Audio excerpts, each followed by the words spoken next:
Breakfast ఈజీగా చేయాలన్నా, dinner గానీ, లంచ్ గానీ, పిల్లలకి లంచ్ బాక్సుల్లోకి గానీ మంచి రెసిపీ అండి. ఈవెన్ డైట్ ఫాలో అయ్యేవాళ్ళు ఉంటారు గదండీ! డైట్ ఫాలో అయ్యేవాళ్ళు వీక్లీ 3 టైమ్స్ చేసుకొని తిన్న చాలా మంచి రెసిపీ ఇది. టేస్ట్‌కి టేస్టే ఉంటది. అంత మంచి రెసిపీ. Simple recipe. జస్ట్ 5-10 మినిట్స్‌లో అయితే అయిపోతుంది. ఎక్కువ టైం కూడా తీసుకోదు. సింపుల్‌గా అయిపోయే రెసిపీ. ఈజీ రెసిపీ అండి. నమస్తే. Hi. Welcome to SS vlogs 4185. ఈరోజు వీడియోలో అయితే మంచి రెసిపీ అయితే చూపిస్తున్నానండి. డైట్ ఫాలో అయ్యే వాళ్ళకి కూడా బాగా పనిచేస్తుంది. ఇది చాలా మంచి రెసిపీ అని చెప్పొచ్చు. పిల్లలు కూడా లంచ్ బాక్సుల్లో పెట్టిస్తామంటే ఒక పులుకు కూడా మిగుల్చుకొని తింటారు. అంత టేస్ట్ ఉంటుంది. పిల్లలకి లంచ్ బాక్సులు కూడా ఖాళీ అవుతుంది. హెల్తీ కూడా మంచి హెల్తీ రెసిపీ అండి ఇది.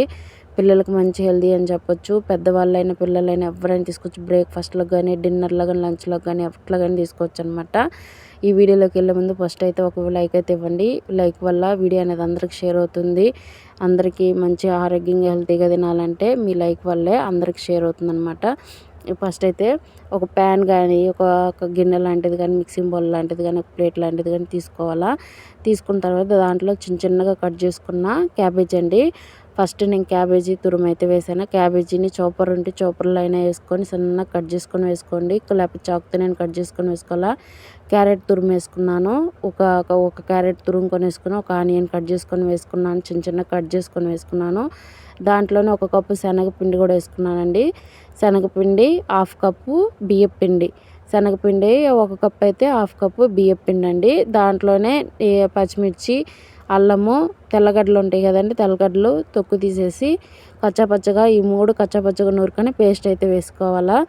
వేసుకొని దాంట్లోనే పసుపు, సాల్టు, ఉప్పు అండి. ఉప్పు, చిల్లీ పౌడరు, ధనియా జీరా పౌడర్ అండి. ఇంకింతే. ఇవే. కరివేపాకు మళ్ళా కొంచెం ఎక్కువగా వేసుకోండి. కరివేపాకు కూడా చాలా మంచిది.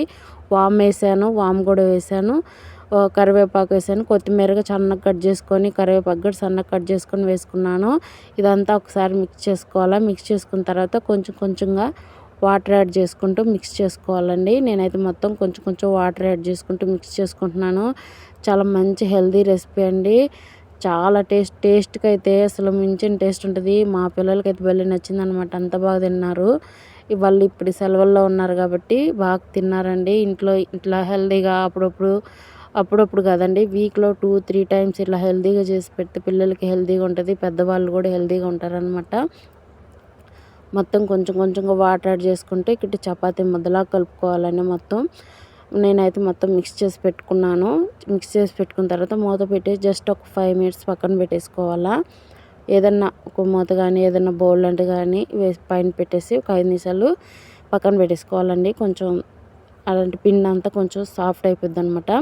వేసేసిన తర్వాత మనకి దోస పెనం కానీ, ఏదో ఒకటి ప్యాన్ లాంటిది కానీ తీసుకొని దాని మీద కొంచెం ఆయిల్ వేసుకోండి. తక్కువ ఆయిల్తో ఈజీగా అయిపోతుందండి. డీప్ ఫ్రై కూడా చేసుకోవాలనుకుంటే చేసుకోవచ్చు. నేనైతే ఇంకో చపాతీకి మనకి రొట్టెలాగా చేస్తాం కదండి, ఒక పరోటా సైజు రొట్టె టైప్లో అలాగా ప్యాన్ మీద పెట్టేసుకొని మొత్తం స్ప్రెడ్ చేసేసుకుంటున్నా చేత్తోనే. ప్యాన్ హీట్ ఎక్కిన తర్వాత సిమ్లో పెట్టేసుకొని మనం స్ప్రెడ్ చేసుకోవాలి. చేత్తోనే స్ప్రెడ్ చేసుకోవాలండి. కవర్ల మీద అలా రాదు. మీకు కావాలంటే ఇవి అరటిపండు ఆకులు ఉంటే అరటిపండు ఆకుల మీద కొంచెం ఆయిల్ కానీ, వాటర్ కానీ పెట్టేసి అరటిపండు ఆకుతో అయితే ఇట్లా చేసేసుకొని వేసుకోవచ్చు.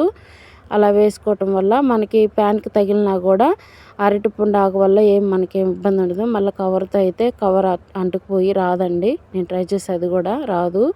సరే, ఇంకా ఇట్లా వేసేసుకొని 2 వైపులా కొంచెం ఆయిల్ అప్లై చేసుకొని కాల్చుకోవటమే. సైడ్లను అంతా సర్దుకొని కాల్చుకోవటమేనండి. ఇది మీకు కావాలంటే మీరు హెల్తీగా తినాలనుకుంటే ఇట్లా కాల్చుకొనే తినాలా. లేదు మేము డీప్ ఫ్రైలాగా తింటాము, మాకే ఇబ్బంది లేదనిపిస్తే మీరు చిన్న పకోడీలాగా డీప్ ఫ్రై చేసుకొని కూడా తినొచ్చు. లేకపోతే అప్పం ప్యాన్లు ఉంటాయి కదండి, ఇవి అప్పం ప్యాన్లు అంటే గుంత పొంగనాలు అలా వేసుకుంటాం, దాంట్లో కూడా వేసుకొని తినొచ్చు అనమాట. చాలా బాగుంటాయి.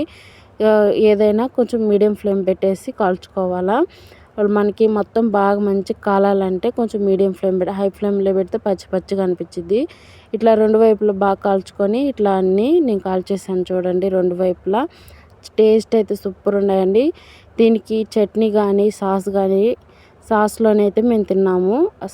చట్నీ కూడా చేసుకోవచ్చు. గ్రీన్ చట్నీ కానీ, ఏదన్నా పప్పుల చట్నీ కానీ చేసుకొని తినొచ్చు. చాలా బాగుంటుంది. పెద్దవాళ్ళకైతే కొంచెం కారంగానే కావాలి కాబట్టి పప్పుల చట్నీ అని వేసుకొని తినొచ్చు. చాలా బాగుంటుంది. అసలు తింటుంటే అంత టేస్ట్ ఉండదండి. టేస్ట్ అయితే సూపర్ ఉందండి. మా పిల్లలు కూడా తిన్నారు, అంత బాగా నచ్చిందనమాట. ఈ వీడియో నచ్చింది అనుకున్నా. ఈ వీడియో నచ్చితే మటుకు ఖచ్చితంగా ఒక లైక్ అయితే ఇవ్వండి. అసలు ఎలా ఉందో కామెంట్ చేయండి. మీకు ఎలా అనిపించిందో వీడియో కామెంట్ కూడా చేయండి చూసిన వాళ్ళు. కొత్తగా ఎవరైనా చూస్తున్నట్టయితే సబ్స్క్రైబ్ కూడా చేసుకోండి మన ఛానల్ని. ఇలాంటి మరిన్ని హెల్తీ అండ్ ఈజీ రెసిపీస్తో మీ ముందుకు వస్తుంటాను. మంచి మంచి రెసిపీస్తో వస్తుంటాను. మన ఛానల్లో అన్నీ ఉన్నాయండి రెసిపీస్. అంటే మీరు చెక్ చేయండి మన ఛానల్లో, మీకు ఏదైనా యూజ్ఫుల్గా ఉండిద్ది. చెక్ చేయండి, చాలా ఉన్నాయి. దసరా నవరాత్రులకు స్నాక్స్ చేస్తారు కదండి, అవి కూడా ఉంటాయి. చెక్ చేయండి. చూడండి మా పాప కూడా తింటుంది. బాగా నచ్చినాయి అంటే తింటుంది పాప కూడా. చాలా బాగున్నాయి. నచ్చితే లైక్ చేయండి, కామెంట్ చేయండి. మరిన్ని వీడియోస్ కోసం మన ఛానల్ని అయితే సబ్స్క్రైబ్ చేసుకోండి. Thank you for watching. Bye bye.